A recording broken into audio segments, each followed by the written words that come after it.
Welcome out to Kelly's on Broadway tonight. We're drinking cold beer and it feels so right.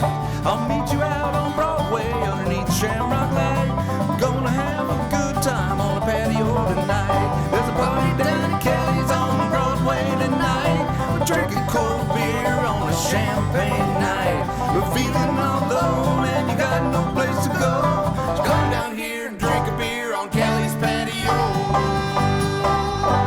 Kelly's a fun place to eat and drink. 2902 Broadway.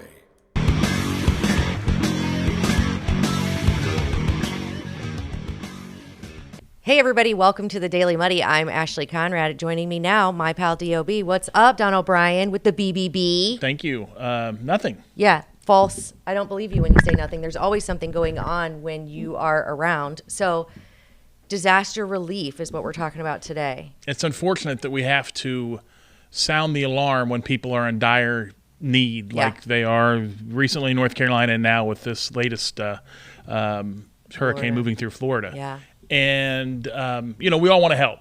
Obviously, we are here in the Midwest. We are not affected by this particular unless we have loved ones down there. Right. So you're like, how can I help? Money is probably the best thing to do. I know there's been some support here to take some supplies down in North Carolina. They're probably the same thing in Florida once it passes through. Yeah. But where are you going to put that? If you get a big semi truck of things, they might need the supplies, but where are they going to house them? So obviously money is the best way to help people out right now. So we want you to find trusted, Better Business Bureau. We always talk about making sure we trust, we have consumers, we connect them to trustworthy businesses. We also want consumers to be connected to trustworthy charities. Right. So there are a couple, obviously, in times like this, Salvation Army, Red Cross, which you top of the head, United Way is another one. You give money to those organizations, you trust them. They're going to take that money and they're going to, get that to the people who are affected. Now, where we run into trouble sometimes is on social media, where you see these pleas for help on crowdfunding websites. Yeah. And those crowdfunding websites may or may not verify some of these campaigns. It is unfortunately or fortunately, but it's unfortunate because the scammers can easily take a photo or they can manipulate their own photo, put some kind of sob story out there, put it out on some type of public group and try to raise funding that way. The little girl with the puppy. Correct. I'm glad you mentioned that. Yeah. I was going to mention we had the photo after the happenings in North Carolina after Helene.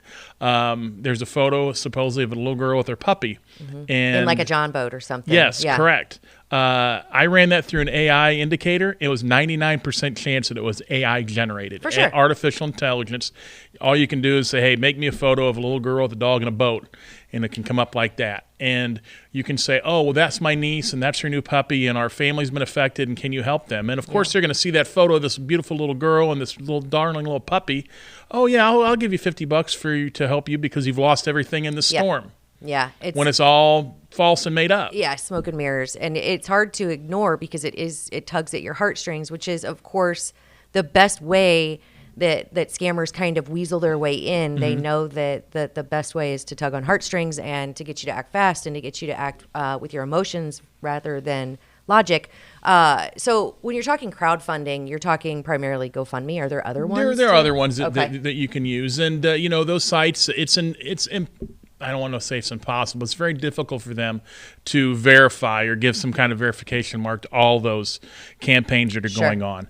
Now they've gotten better over the years at doing more of those. So if you let's say you lived in Asheville, North Carolina at once, and you wanted to help the community there, and you wanted to give something specifically to that community, I'm sure you could probably find something verified for that community. But again, going with what you know is always good in the times of when you're looking to give. I mean, obviously, we're talking about this. We'll come around in December. It'll be, there's Day of Giving and all these types of things. And, or Giving Tuesday, I think, is what always happens the Tuesday after Christmas, whatever that it might be. You want to direct your funds because you work hard for your money. You want to give it to good companies or charities. Sure. And, there are many, many good ones out there. But unfortunately, there are also ones that are also trying to tug at your heartstrings, and they may not be as legitimate. So we have at Better Business Bureau, we have an organization called our Wise Giving Alliance, which you can find at give.org. That's give.org. You can go online and we have millions of business profiles at bbb.org. We have lots and thousands of charity profiles at give.org. Okay. And if you see one that's accredited with a Better Business Bureau, it means it checks all 20 marks. There's 20 different standards of accreditations for charity. Okay. One of the big ones is how much of the money they give in do they give back? Absolutely. And you have to give at least 65% of your money that you take in that you give back out in program services. And a lot of those organizations go well above and beyond that. Yeah. So do your research. And don't just give in to those pleas on social media. Yeah, I mean, I think if you're going to give, which of course, we all want to do the most right now because it is heartbreaking, but social media is probably the last place you want to use as a donation platform, just because there's so much opportunity for false information and for AI generated stuff. Yep. So even though some people may not, a lot of times people are looking to give more local. So when you say, Blue or Red Cross and Salvation Army, those of course are accredited, but people want to donate more directly, which there are organizations, there are charities that are local to these areas. You just need to do your homework. Yeah, if you were to go to give.org, we have an entire list of charities that we have verified through Better Business Bureau's Wise Giving Alliance. So let's say you don't want to give to one of those two. You can find, there's a whole list for Helene. I know there's going to be, after Milton's done, there's going to be a whole list of those as well. Yeah. So there's ways, if you do it, you can do it correctly. Yeah, do it better and make sure your money is going to the right place. So Yep. Yeah, again, if you do, want to donate, do it. We definitely encourage that, but do it smart. Right? Wise Giving. Wise Giving Alliance. Wise Giving with the BBB, yes. There you go. Don O'Brien, thank you so much. Always appreciate the information you bring, and it's always good to see you. Thanks for having me. Absolutely. Coming up next, I sit down with Tom Robbins with Legacy Theater. Stay tuned. The Liquor Booth is your home for a huge selection of beer, wine, and spirits. The Liquor Booth has 2 locations in Quincy, 3520 Broadway and 1500 North 12th Street. The Liquor Booth, where it's always happy hour. Welcome out to Kelly's on Broadway tonight. We're drinking cold beer and it feels so right. I'll meet you out on Broadway underneath Shamrock Light.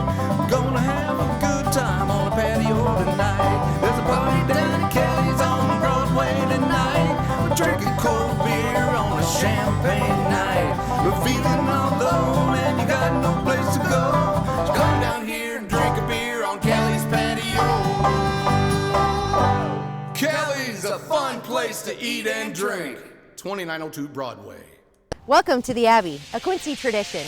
With 6 big screens, a new larger kitchen, and now more seating capacity, the Abbey is the place to be. Before, during, and after the big game. Come enjoy fan favorite appetizers, steaks, burgers, and a variety of daily food and drink specials. Can't join us? Carryout is available too. Now with a convenient drive-up window to better serve you. 1736 Spring in Quincy. Opens at 3 p.m. Tuesday through Sunday. Come join all your friends at the Abbey, a Quincy tradition. The Tower, a great place to meet and eat. But did you know the Tower has one of the finest drink selections in our area? Along with its incredible Mexican menu, the Tower specializes in tequilas for every taste. Names like Patron, Cabo Wabo, and Hornitos. And don't forget the margaritas. On Mondays and Tuesdays, stop by and pick up a single topping pizza and get Tower margaritas to go. Enjoy the Tower at home or in our dining room, bar area, or the Tower's signature climate-controlled porch. The Tower Pizza and Mexican in Quincy. Are you looking for the perfect venue for your next special event? Check out Utopia Event Center. Utopia has a large banquet room and an awesome bar area, perfect for anything from birthday parties to formal corporate meetings.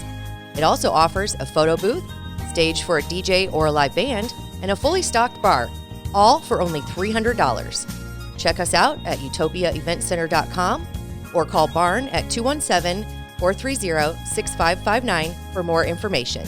Utopia Event Center, 900 North 12th Street in Quincy. Instant Replay is your local sports bar. With 18 big screen TVs, we have all the sports packages from college games to pro games. We offer daily drink specials, and come check out the Bullpen, our newly renovated beer garden. Instant Replay, 2739 Chestnut in Quincy.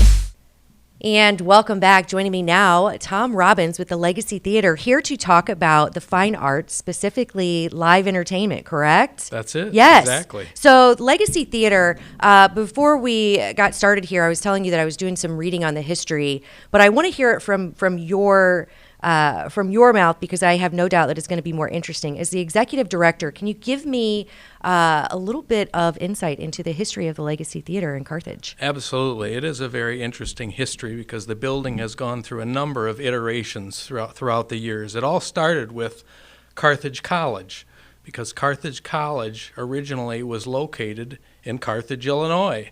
And in the early 60s, the campus picked itself up and moved to Kenosha, Wisconsin. Okay. But this auditorium was built as a part of that original campus in 1953. So it was the auditorium for the students where they attended chapel services, they attended concerts and plays, and the music department was attached to the building. That was kind of the center of culture and arts on campus.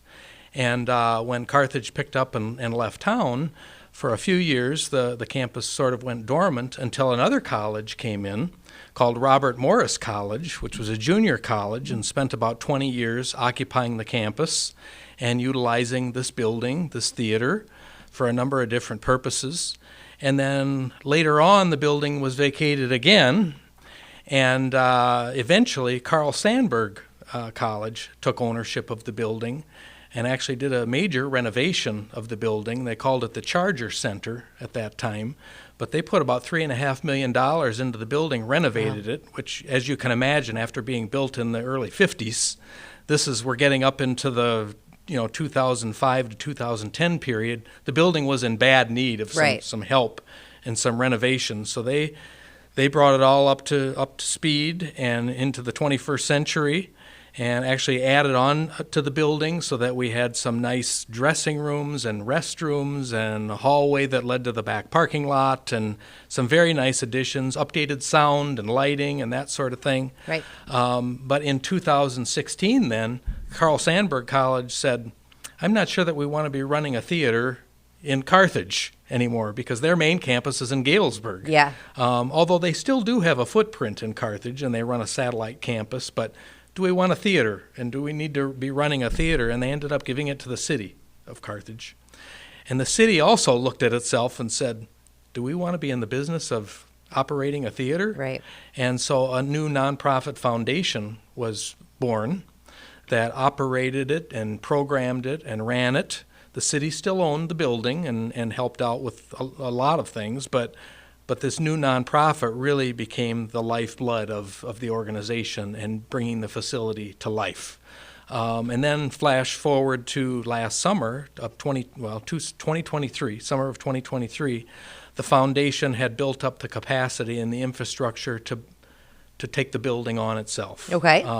So the city of Carthage pretty much gifted the building to the foundation, and now the foundation, lock, stock, and barrel, owns the building, the land. We're in the process of buying and owning equipment, so we don't have to be renting equipment for shows and that sort of thing, but it's come a long way. And one thing I want to mention about the name, the Legacy Theater, so obviously it's had a number of different names throughout the years, but in 2016, when the Legacy Theater Foundation was established, the foundation said, what should we call this?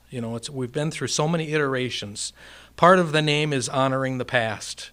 There's a legacy of all these different organizations that have occupied this building and brought the arts and culture to the community. So they wanted to honor that legacy. And I've often said that I'm glad they didn't call it the Carthage Theater, because it has the capacity, and the building just screams for, come one, come all from the region. Yeah. We're a 530-seat venue. We're bringing in some very high-end touring acts. Oh, absolutely. And it lends itself to being a regional kind of center for the arts. Right. Yeah, you don't want to pigeonhole yourself into, hey, we're just serving Carthage, because you're definitely not. And with the shows that I see here, you have something for everyone, and these are big name shows. So the Legacy Theater is going to be the host for some legacy entertainment, right? Absolutely. Yeah. I mean, some of our bread and butter in the past, and I'm fairly new as the executive director. I'm actually another step in the evolution of how this is all growing, because I've been on board since last December, and I'm the first full-time employee Okay. of the Legacy Theater Foundation. Outstanding. So we're building and growing and evolving and got a lot of momentum going, but the bread and butter of the programming in the past has been what they call tribute acts. You know what I mean by that? Yep, So bands, cover bands. Yeah, absolutely. We've had a lot of Beatles groups. We've had Elvis. We've had Johnny Cash. We've had the Bee Gees. A lot of different tribute type acts, and people love those. They bring the crowds. I was going to say, yeah, I've seen a few in my day, and they are amazing. People absolutely love those. Yeah.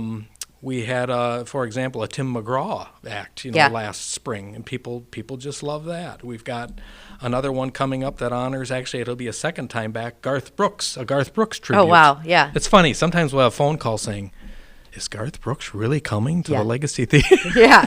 We wish.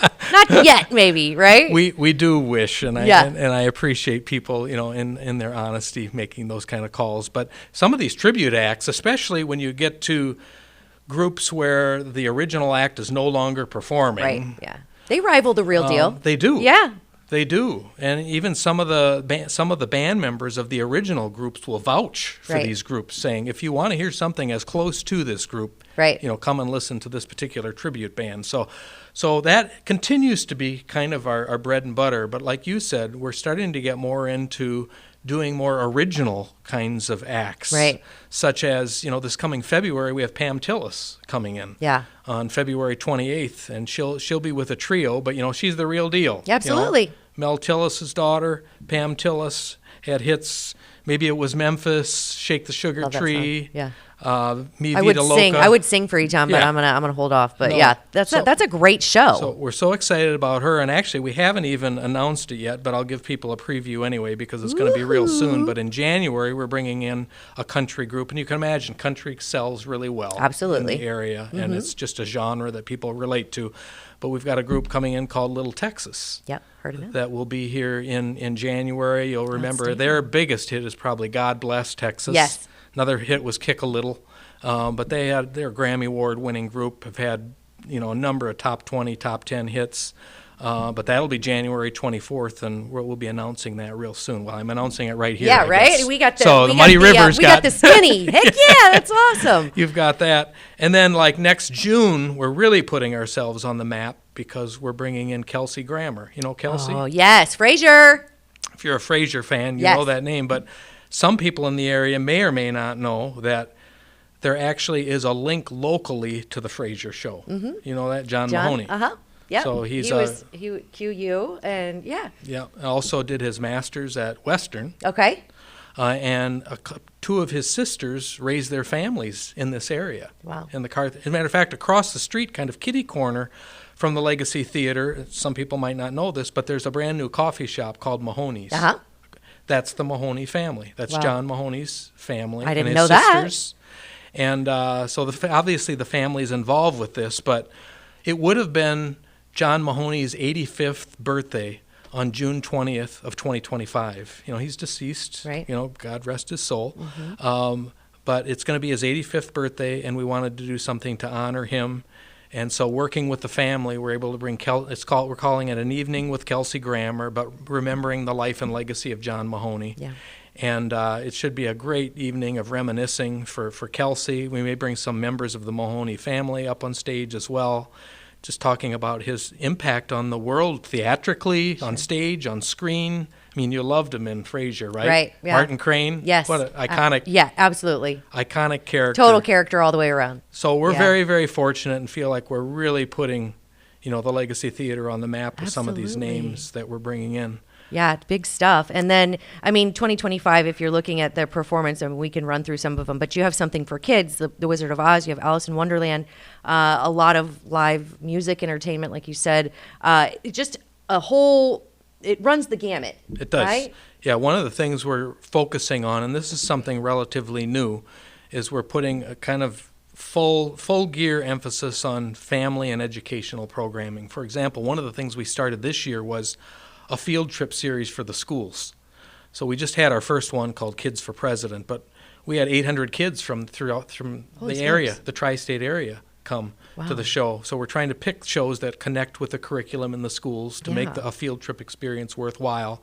So we're doing that, but we're also taking some of those things and doing like family public performances. That will be the case this December with Winnie the Pooh.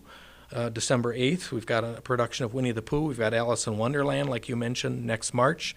The Wizard of Oz show that we have coming in is a little different because Winnie the Pooh and Alice are professional theater companies. Okay. I was going to ask, do you have local performers? But what's happening with the Wizard of Oz is actually we've got 2 professional theatrical performers coming in, but they're going to do auditions and they're going to cast local kids to be part of this production of Wizard of Oz. That's awesome. So they'll cast up to 60 first grade through 12th graders. They'll rehearse for a week, so it's kind of like a theater camp experience on steroids. Yeah. And then 2 shows at the end of the week with Wizard of Oz. Can't have a better title oh my gosh, I love than The it. Wizard of Oz. Yeah. So that will be fantastic. But arts and education and outreach is something we're starting to focus a lot more on just because the kids are our future in this industry. You know, you have kids on their mobile devices, on the digital, doing all of that, but the magic of a live performance is something like nothing else, and we want our kids to experience that so that we have an audience in the future. Absolutely, yeah. You know? An audience and performers. Well, both. On both sides, Both. it's incredible to see people kind of come out of their shell on the stage. I've seen that, time and time again. It's wonderful. I love that the Legacy Theater is doing this. I also know that none of this is free. Like you said, a lot of people have invested time and money and effort into making the Legacy Theater what it is. But you always need more help to continue, right? Not just in the performers, not just in, spectators, but also donors who can help you continue the legacy of the Legacy Theater, right? We absolutely do. You know, your standard, if there is such a thing, your standard nonprofit or arts organization relies on about 50% of its income on ticket sales, earned income, that side of the equation. The other half generally comes from some kind of donations, corporate sponsorships, grants. You know, we call that unearned income in the industry. But so we're no different. And, we're trying to balance that equation the best we can. We'd like to earn as much of the income as we could. Absolutely. But we also are occasionally going to have our hand out to ask, to make this all possible and to be of maximum value to the community. Absolutely. We need people's help. As a matter of fact, right now we're in the middle of a matching campaign. So by the end of this calendar year, we're trying to raise $75,000 because we have 3 major donors that have stepped up, $25,000 apiece, that have said, we want to give you this money, but we want you to match it. So if we raise 75, we end up with 150,000. Two things we're doing with it are things that are going to help us be more efficient and more cost practical going forward. One is we're doing solar array on the roof of the Legacy Theater. That's a no-brainer, right? How that's going to help us going forward and saving us money and saving money to do things that we want to do with the arts. Right. Versus paying for utilities. The other thing we're doing is, as we're building and growing our infrastructure, we've had to rent a lot of equipment. Now we're going to buy some of that, the sound equipment, the lighting equipment, so that we own that along with the building, the land, assets. everything else. So this matching campaign, if people want to give, they can go to our website at thelegacytheater.com. There's a way to give online. If you can't do it online, you can mail something in, call the box office. We'll be, more than happy to help you with that. Sure. But we've got to raise that money by the end of the calendar year. Yeah, and it's not that you don't get anything if you're helping. So that I saw the Rent the Balcony, which is for sponsors for large groups, right? It is. That's cool. Yeah, right now the way we have it structured is we have 80 seats in the balcony. So if you want to be a major sponsor of an event, part of the equation is that you get the balcony. So you get 80 seats, plus you get the back half of the balcony is kind of a social reception area. Nice. Kind of struck me different the first time I toured the facility because this is in the middle of the theater when a performance is going on. You got people having a couple of drinks up there, having a good time. You get chatting. And actually, like you'd be amazed how well it's worked. Yeah. It's worked out so well because people love having the reception, having a seat, enjoying the show. At intermission, they get up and party a little more, and then sit back down in their seats and enjoy the performance. So we've had great luck with that and are always looking for new sponsors. Yeah, there you go. And that's what it's all about, sense of community. And I would have the same trepidation with drinking and a little too much chatter. I get like that. People know me. But I think if you're there to support the theater and the performance and the performers, you know what you're there for, right? You go up, you chat, you know, yeah. Just the theater lends itself to being social. Yeah, you know, absolutely. And that's what we're about, is gathering people as a community, being together. You know, we tend to all want to silo too much nowadays, Absolutely. don't we? Yeah. The theater is one of those places where we can be together, enjoy something together in a darkened room, and just be a community together. And so that's the magic. I love it. Yeah. I love it. Well, I, of course, wish the Legacy Theater and you and your entire crew nothing but luck this coming year. It looks like you have an outstanding lineup of performances and performers coming in.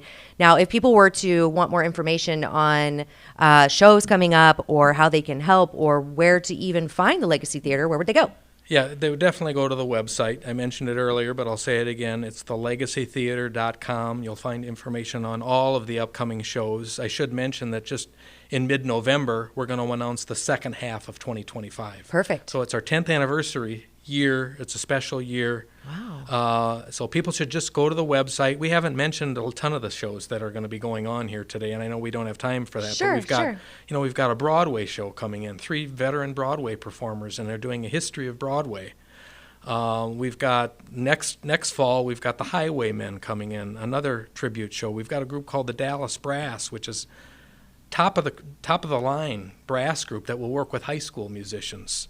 On a very patriotic kind of a program. Mm-hmm. Riders in the Sky. I mean, we've got an improv comedy troupe coming in. There's a little something for everybody. Yeah, sounds so like it. Check it all out on the website. The other thing is our box office is open 10 a.m. to 2 p.m. Monday through Friday. You can call that number anytime, or not anytime, during those hours. Yeah, 217-357-9479. Between 10 and 2, Monday through Friday, and we would be happy to answer any questions, help you with tickets. The other thing we haven't talked about is we're always looking for volunteers. There you go. Yeah. We have volunteers that help with the ushering and taking tickets and greeting people. Sometimes we have volunteers backstage if they're interested in doing kind of that back-of-house sort of thing. Sure. We have committees that do marketing and programming, and we're looking for volunteers to do all of that. And our board is a volunteer group, obviously our board of directors. So lots of opportunities to get involved. Yeah, I love it. Well, thank you so much, Tom. And season tickets, are they available? Well, season tickets, we don't do season ticket packages per se. Okay. But what I would say is, just look for the announcement and get on the horn right away, because these events tend to be filling pretty fast. Say, yeah. As our reputation grows and as the region kind of embraces what we're doing, things are selling quickly. Absolutely. Absolutely. Well, good luck, Tom, to you and everyone involved. And yeah, if you're looking for a way to get connected with the fine arts, specifically Legacy Theater, reach out to Tom and group at the Legacy Theater and volunteer. It sounds like you have room for everybody. We do. Yeah. It is. It's all hands on deck. There sort you of go. Thing. Perfect. Love it. That's what it takes. So thank you so much, and good luck this coming up year. Thank you to you and Muddy River. Yeah, we appreciate it. Absolutely. All right. I think that does it for today's Daily Muddy. We'll catch you back here tomorrow for Club Muddy. See you then.